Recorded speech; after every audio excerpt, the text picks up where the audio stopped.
Hi, my name is Jonathan. Welcome to the Haystack. Wasn't planning on doing a video today, but I'm gonna do a real quick video. If you hear some little snorts or little little crying, I'm holding my 2 month old. He is super cute. Anyways, um, I was reviewing one of my previous spreadsheets, and here on the spreadsheet, I marked down patterns of Christ's birth, trying to figure out when was Christ's birth. Um, I mean, not that we need to figure it out. It was given through modern revelation through Joseph Smith. In That was April 6th, and the church was organized on Tuesday, April 6th, 1830. This year, Nissan 15, which marks, I believe, the beginning of Passover. Anyways, Nissan 15 falls on April 6th. And it got me curious. Well, if Mary carried Jesus 9 months, when was he conceived? So you go back 9 months, 40 days from then, you actually fall on June 30th. Now, it's not the same every year. And so I'm sure that 2,000 years ago, there's going to be some differences too. Because this year, April 6th falls on a Thursday. 200 years ago, it fell on a Tuesday. So let's see. So June 30th comes in last year, 9 months previous to that. That falls on Tammuz 1. And so it looks like it's pretty consistent. So I marked down what other time that had happened because we would be going from June, July over to the next year to April. Found in 2004 on April 6th. That's also April 6th fell on Nissan 15. But it didn't have Tammuz 1 the year before. It was a day off. And I think that's actually due to it was a leap year. So I think February of 2004 may have had 29 days instead of 28. And let's see.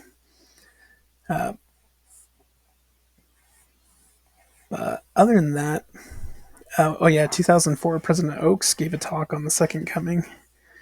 I think in the April conference. So that's interesting. Anyways, what I wanted to show you was something I added today. I added the Tisha B'Av holiday and just marked it for 2022 and 2023. And Tisha B'Av is to commemorate, the entrance into Jerusalem for the Jews. And there's some traditions along with that. But I got really curious and looked up when did we enter the Salt Lake Valley? When did Brigham Young enter the Salt Lake Valley? Turns out he entered the Salt Lake Valley on July 21st, 1847, on Tisha B'Av. Exactly. So that's remarkable. At least to me, that's remarkable. And maybe this is already known. I have no idea. But we know that the Lord does utilize some of the Gregorian calendar, and he does utilize some of these Jewish dates. I think it was 1823. Was it September 16th or something of 1823 when Moroni, the angel Moroni, oh my gosh. I'm not sure if you heard that, but I'm holding the baby and it just pooped. It's loud. Good job, buddy. All right. So, I'll make this very quick. Make sure he gets all that out. I want to read a little bit of that because Tammuz 1 the significant thing about Tammuz 1 is it's traditionally known as the day that Joseph, son of Jacob, you okay, bud? It's traditionally known as that being the day that he was born. And he being a type of Christ, it's very significant. Funny thing is I came across this. This is the Pharaoh Akhenaten and his wife. What you actually see here is the writings on this say that this is a servant, a cupbearer. Cupbearer is like Pharaoh's right hand man, counselor, and if you remember the story of Joseph, it was the cupbearer and the baker who were in prison with Joseph, and Joseph interpreted their dreams. The baker was hanged, and the cupbearer returned to his duties. What I find significant about this is the cupbearer. He's being honored with golden rings. Golden rings is a high status thing, and we know that Joseph was honored with a gold chain. However, gold rings is more prominent, bless you, than a gold chain. And being a royal vizier is more important than being the cupbearer. Yet here you see a cupbearer being honored greatly. And what you have here is that people are coming and he is selling water, feed, grain, and all of this is going to Pharaoh's storehouses. And so I find this very significant. I'm not saying that this is the Pharaoh of Joseph, because you would expect to see Joseph being honored here. But you do see that this cupbearer, maybe he's being honored because of what he did with Joseph. Maybe this is Joseph right over here. Who knows? We know that he, being a Jew, may have, I don't know, he actually looked like an Egyptian, didn't he? Anyways, sorry, got off topic, but I just thought I'd show this and just show how significant it is. And this actually happened, I think it's theorized in one of the periods of time when Joseph would have been there. So the Israelites were in Egypt at this time. Anyways, I'll get off of that subject.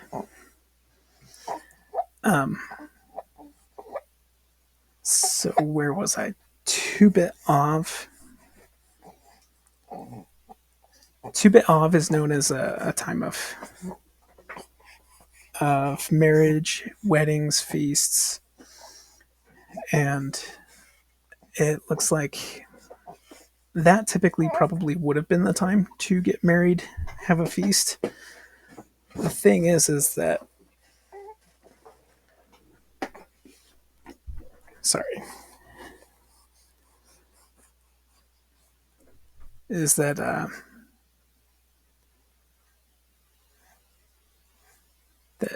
9 months from there is June 30th. And 2-bit Av, there's supposed to be a 3-week period where no marriages can take place. And so it looks like it's just right outside of that. So I wonder if this was when Mary had either gotten,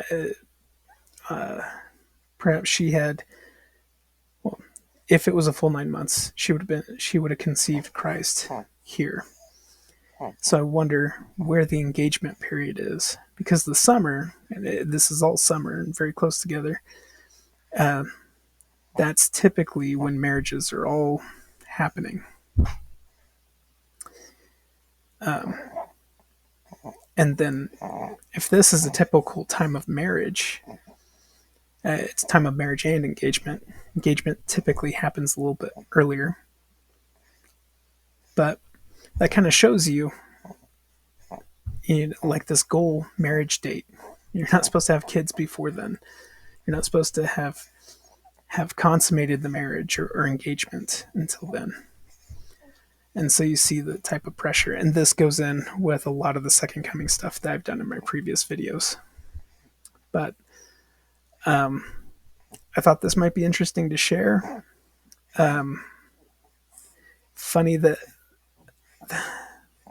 actually I wanted to read a bit from Tisha B'Av.